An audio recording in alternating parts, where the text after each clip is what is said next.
While Rick Scott finally took Social Security and Medicare cuts off the table as far as the debt ceiling negotiations go, former Vice President Mike Pence is saying that absolutely these Social Security and Medicare cuts should be on the table, that they're entitlements, yada, yada, yada. We're going to be going over that and everyone's reaction towards that. We'll also be discussing the $1,800 payments that went out to Social Security recipients yesterday, as well as the upcoming payment schedule for those on Social Security retirement, SSI and Ssdi. Also, Social Security is proposing a new rule change to SSI benefits.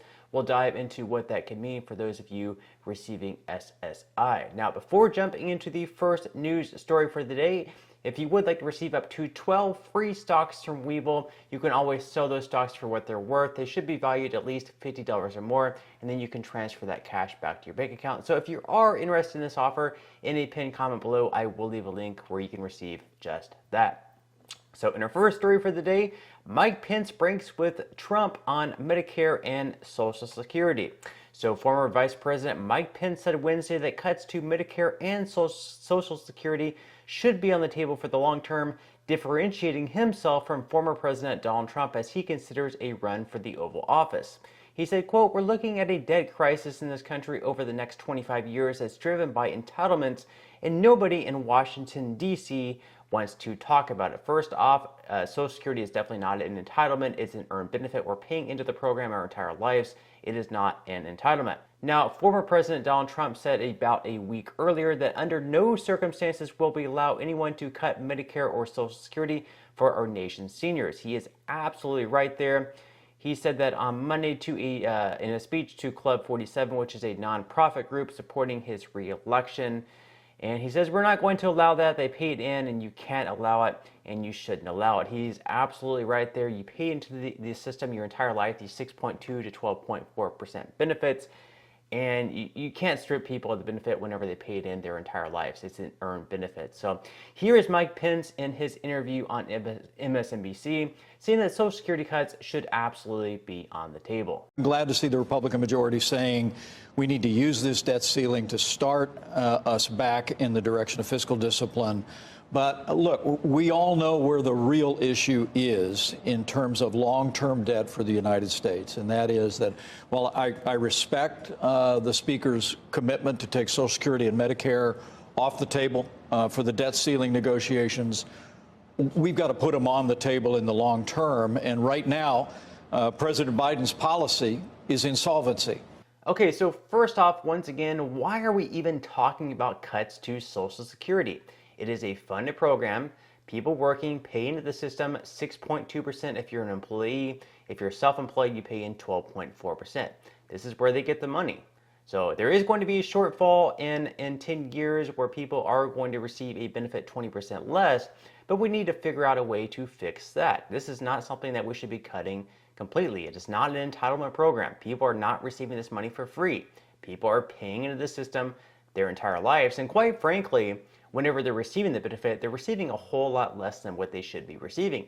Because if they instead invested these 6.2 to 12.4% that they're paying in from each paycheck, they would have been receiving a whole lot more when they were finally retired and eligible for the benefit. So quite frankly, they're actually receiving a whole lot less than what they should be. But still, obviously, it is better than nothing.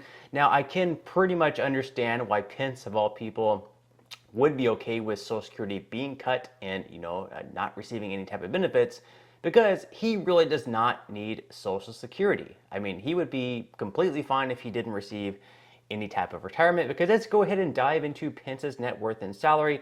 Now, according to a Celebrity Net Worth, he allegedly has a net worth of around $4 million. Of course, he's most famous for being vice president to Donald Trump. And of course, he also has some book deals that he made 7 figures on. Before becoming a VP, he was the governor of Indiana from 2013 to 2017. And before that, he was a member of the U.S. House of Representatives from 2001 to 2013. And then prior to entering politics, he was a talk radio show host in Indiana. Now let's take a look at what his salary was when he was in the U.S. House of Representatives. So starting out in 2001, he would have been receiving $145,100, which in today's terms is $222,000. And then he would have capped out at looks like $174,000 per year. So he was doing pretty well for himself. And then, as mentioned, in April of 2021, he signed a seven-figure book deal with Simon & Schuster. Under the terms of the deal, the advance will cover 2 books, including an autobiography. Sources have pegged the value of the deal in the $3 to $4 million range. Then, as far as real estate goes, perhaps not coincidentally, in June of 2021, right after signing that book deal, he actually ended up buying a $1.93 million house with his wife. It was a 7-bedroom house, 10,300 square foot home in Carmel, Indiana, and they actually paid $100,000 more than the asking price for the 5-acre property. I mean, I'm fine with that. I have no problem with him buying this house or gaining all this wealth.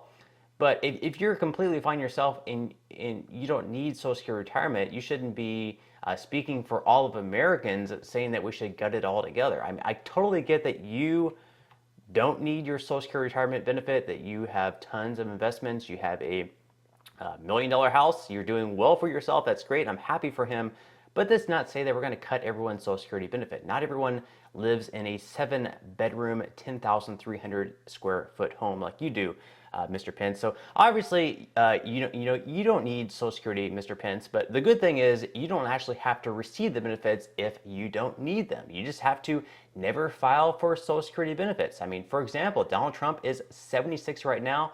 He'll be 77 in June. And guess what? If you look at his tax returns, he does not receive a single dime in Social Security benefits. That's because he never filed for it. He doesn't need it, so he never filed for it. He's not taking from the trust fund.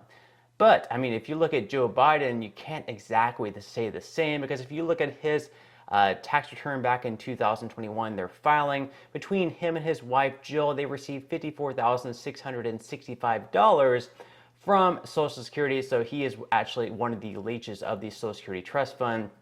Obviously, Joe Biden does not need this money. He does really well for himself, but for whatever reason, he figured he would go ahead and file for this benefit. That's fine. He paid into this system as well his entire life.